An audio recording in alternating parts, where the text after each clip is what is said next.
Hello friends, welcome to யோசனை புதுசு.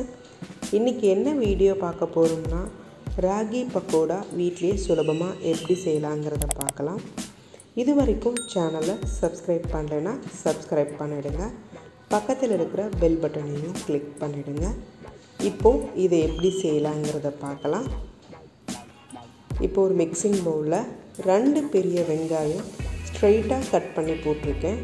பக்கோடாவுக்கு onion நல்லா ஸ்ட்ரெயிட்டாக கட் பண்ணி போட்டால் தான் சாப்பிட்றதுக்கு நல்லா டேஸ்டியாக இருக்கும்.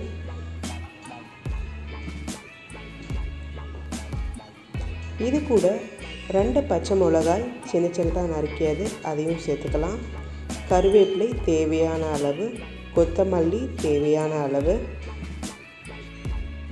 இஞ்சி நான் கட் பண்ணாமல் இடித்து போட்டிருக்கேன். இந்த மாதிரி இடித்து போட்டால் சாப்பிட்றதுக்கு நல்லா டேஸ்டியாக இருக்கும். இது கூட 1 டீஸ்பூன் சில்லி பவுடர், 1 டீஸ்பூன் சோம்பு,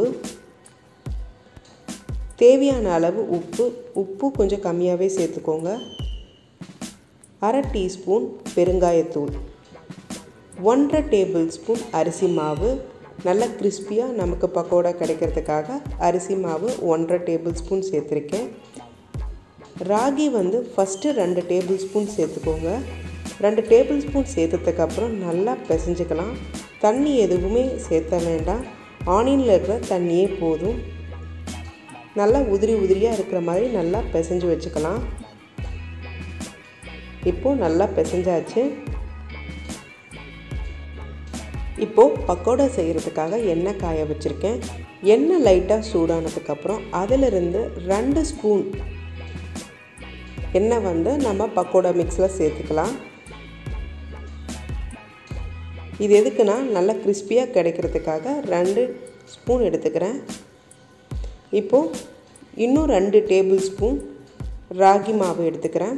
இப்போது எல்லாத்தையும் நல்லா ஈவனாக ஸ்ப்ரெட் ஆகிற அளவுக்கு பிசைஞ்சிக்கலாம். இப்போது எண்ணெய் சேர்த்துனதுனால நல்லா பிசைகிறதுக்கு ஈஸியாக இருக்கும், நல்லா வளவளப்பாக இருக்கும். இது கூட தண்ணி ரொம்ப குறைவாக சேர்த்துக்கணும், நம்ம தெளித்து சேர்த்துக்கிட்டாவே போதும். இப்போது நீங்கள் மாவை பிடிச்சி பார்த்தீங்கன்னா நல்லா ஒரு போண்டா போடுற ஷேப்பில் கிடைக்கும். தண்ணி பாருங்கள், நான் அப்படியே தான் வச்சுருக்கேன், கொஞ்சம் தான் நம்ம சேர்த்தணும்.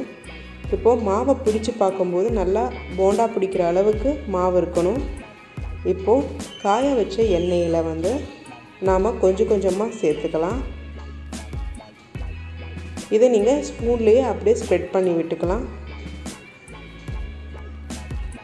இது மீடியம் ஃப்ளேம்லேயே ஒரு 2 to 3 நிமிஷம் வெந்தால் போதும், நல்லா கிறிஸ்பியாக நமக்கு கிடச்சிரும். இப்போது டேஸ்டியான ராகி பக்கோடா ரெடி ஆகிடுச்சு. பார்க்கும்போதே உங்களுக்கு தெரியும் எந்த அளவுக்கு கிறிஸ்பியாக இருக்குதுன்னு.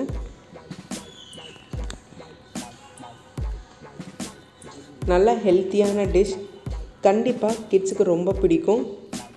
பாருங்கள் எவ்வளோ முறுமுறுன்னு இருக்குன்னு.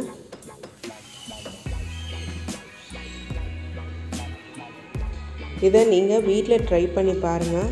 ட்ரை பண்ணி பார்த்துட்டு மறக்காமல் உங்கள் கமெண்ட்ஸை பதிவிடுங்க.